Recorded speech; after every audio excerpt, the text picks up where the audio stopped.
Happy Saturday, folks. Welcome to Verse of the Week, a series where I give modern takes on biblical scripture. This week we have Psalm 94, verses 18 and 19. Reads, "When I said, my foot is slipping, your unfailing love, Lord, supported me. When anxiety was great within me, your consolation brought me joy." So I think this verse is very applicable to this time of year.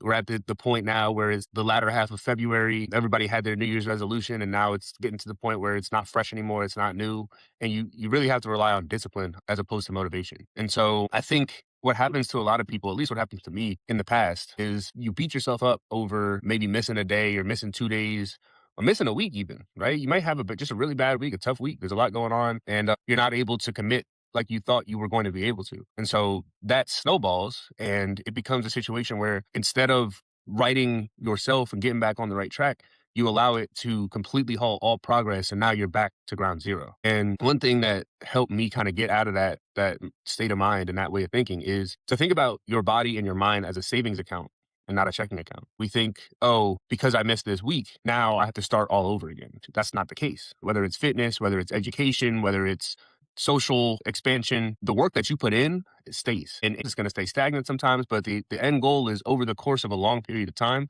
you want to have that going up and to the right as much as you possibly can. So when you start to think about it like that, you understand that, hey, if I go really hard in the gym for 2 weeks and then I lose a week, that 2 weeks isn't going anywhere. I still built that foundation. I still built that baseline. If I start learning really hard and, I have a couple days where I don't want to do it anymore and then I come back to it, I'll remember more than I did when I first started, right? I'm closer to where I'm trying to get to than where I was when I first started. You got to remember that it's about continuity. It's not about perfection. None of us are perfect. None of us are always going to be able to, give 100%.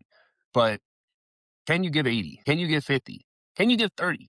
Anything's better than nothing. And if you do give nothing, and the next day you're able to give 30, right? It's better than two zeros. A 30 and a zero is better than two zeros. When my foot was slipping, your unfailing love, Lord, supported me. Lean on the support of the Lord. Lean on the vision that you had when you took on the goal or whatever it was that you wanted to do when you first started. When anxiety was great within me, your consolation brought me joy. It's okay to have imposter syndrome. We all have it, but don't let that anxiety consume you, right? Let the Lord console you. Let yourself be grounded in the understanding that this is a marathon, it's not a sprint. So very simple, very succinct message. But if I had to boil it down to one sentence, as I like to do in these, it is discipline is about continuity, not perfection. If you're able to give 50%